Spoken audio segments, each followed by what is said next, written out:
Well, the waiting's over.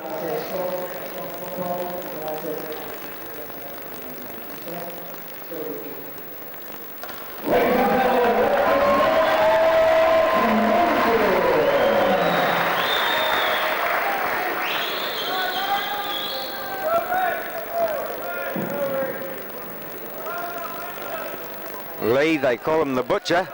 He is a butcher by trade also, but it's the way that he's been chopping up his opponents in Europe that he gets the nickname. As you notice, he's a southpaw rebel. Yep. Yeah, he's a butcher, but we've got the king of the butchers here tonight. We've got the Mad Butcher. And I know the Mad Butcher is backing Ray SEFO up 100%.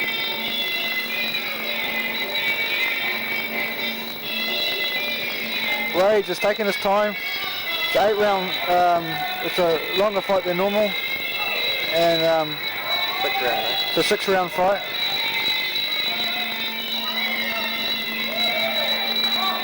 Nice counter there by Lee. Now, Ray, as you said before, he eats, drinks, sleeps and breathes Muay Thai kickboxing. He loves getting in the ring. Oh, he loves it. He loves everything about it. He loves being a world champion. He loves being representing kickboxing for New Zealand. And he loves those shorts that he's wearing.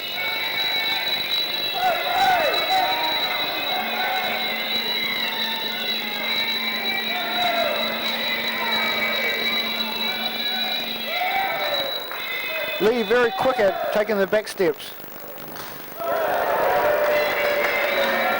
Now, I spoke to Andre Menard after his fight over here, and he said he'd never ever been kicked by anybody like he was kicked when Ray got him. We just heard a good kick there from Ray. I wonder if LEE SWABY's thinking the same thing. Well, it's halfway through the first round, and already I can feel that Lee's starting to feel those kicks. Lee's going to step it up here a bit, try and be the attacker.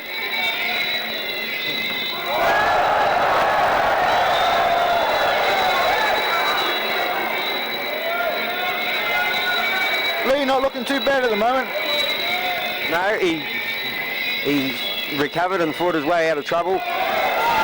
And he looks like he's not scared to mix it up. End of round one.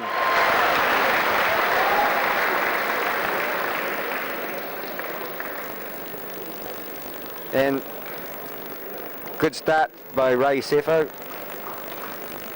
Wee bit quieter than he normally does. Probably a different style that he's coming up against.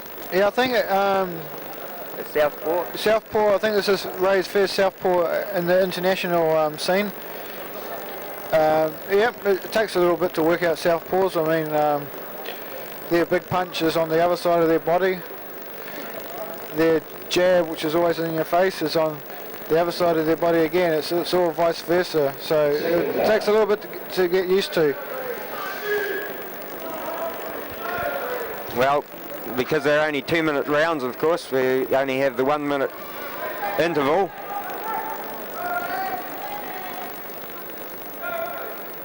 Round two.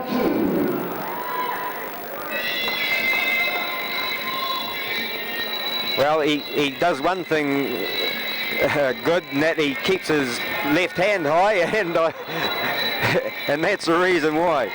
But now Ray's starting to warm up. But still, the butcher, he will not take a step back.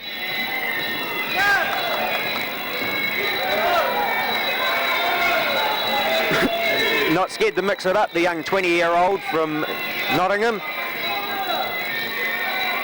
Nope, the butcher never been knocked out in his career. Never been put down until this fight.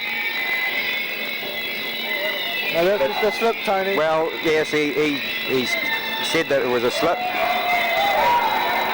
And now he's got Ray in the corner. Ray fighting back.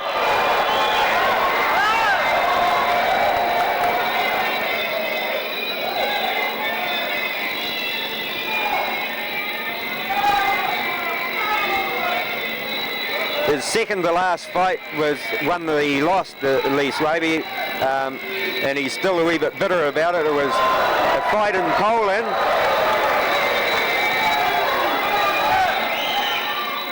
He was sure that he had won it. His manager and coach was sure that he had won it very convincingly, and it was a poor decision. Apart from that, he only had 2 early losses in his career. He remained unbeaten. Slipped by SEFO.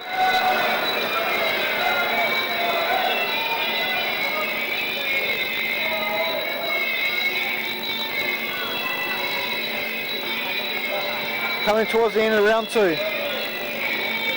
And quite a good opponent Ray has at the moment.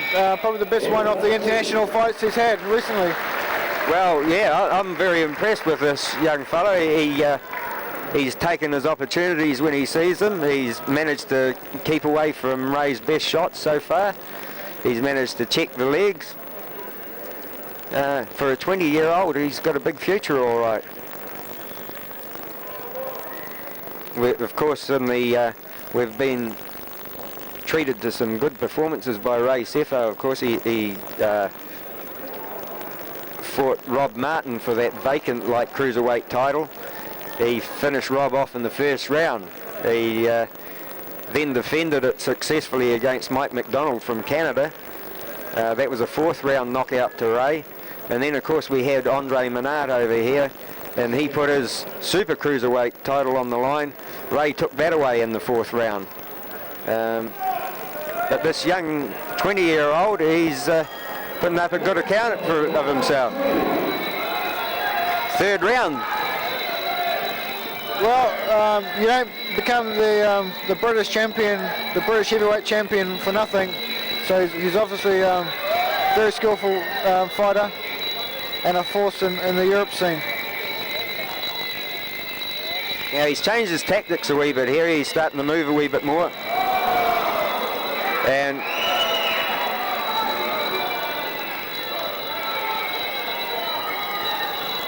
he slipped in the corner, but Ray, ever the gentleman, would never kick a man when he's down.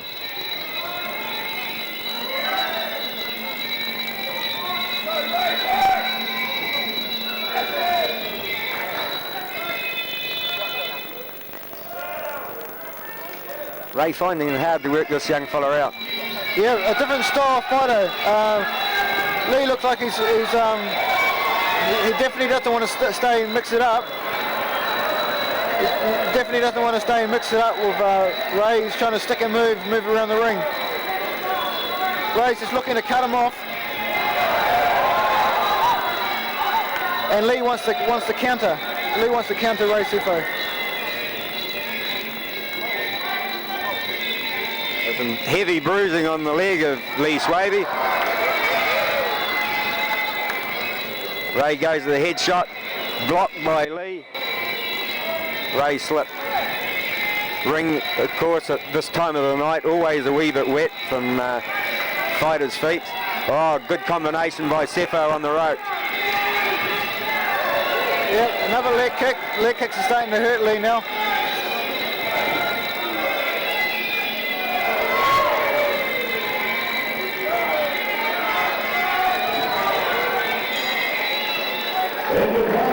Round 3, halfway through the fight, and SEFO just can't get a tag on LEE SWABY.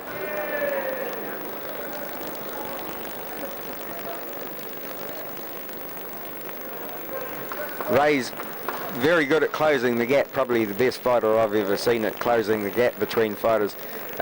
He's taken a wee while to work out this southpaw. Yep, being a southpaw doesn't help, but he's a different type of fighter than the previous ones that we've seen. He likes to move around the ring a lot, have the ropes towards his back and move around the outside and wait for Ray to come in, and then Lee likes to counter, which is not a bad way to fight a type of fighter like Ray.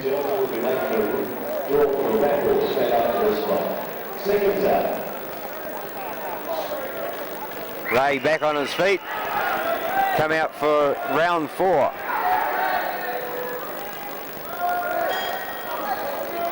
Round 4. Ray stalking his opponent.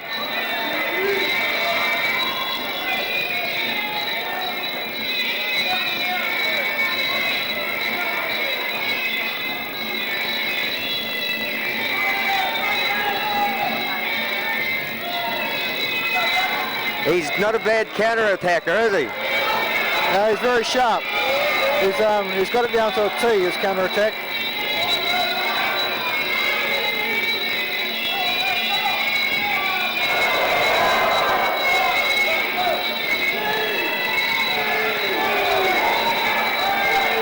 Well, the way he bent to block that leg kick, I think those leg kicks of Ray's are starting to hurt him. He's not showing it when he's out in the open. And he's willing to mix it up. He's got a good guard. Yeah, I'd like to see Ray throw more leg kicks actually, because Lee's defence is very tight, as you mentioned, Tony, very tight. Which is a good thing for him. Now, as we go further and further into the fight, like Ray's doing all the attacking now. That leg kick hurt. Now Ray's got him in trouble. He's thrown the towel in. Jerome Hall's been around long enough.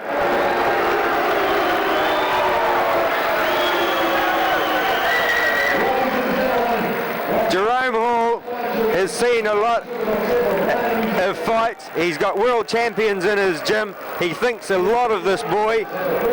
He obviously thought the legs were going to take too much punishment. When that happens, the hands will drop, and he does not want to see his boy be knocked around. I don't think that was a silly move. No, very smart, because there could have been a lot of damage done in the next 10 to 15 seconds, a lot of damage. Lee was stuck in the corner. He came and had his, he tried his best, and he looked good. He really looked good against Ray. Probably the hardest fight Ray's had since his first won the world heavyweight, the world title.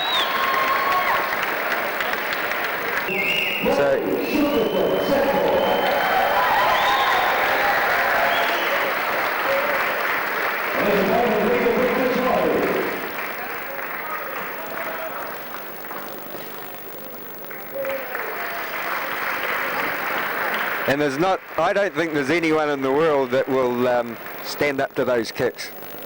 The further the fight goes, the harder they get and the sorer the legs get. That's right. A full professional fight of 12 rounds getting kicked like that, you can never ever stand up to those sort of kicks.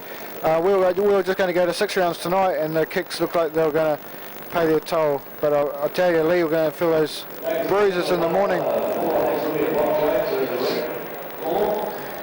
Yeah, you can see them now. And it's all right while he's moving, but as soon as he sits down after he's had a shower and cooled off a bit, they'll be hurting. So anybody that questioned Jerome Hall's decision, look closely at that.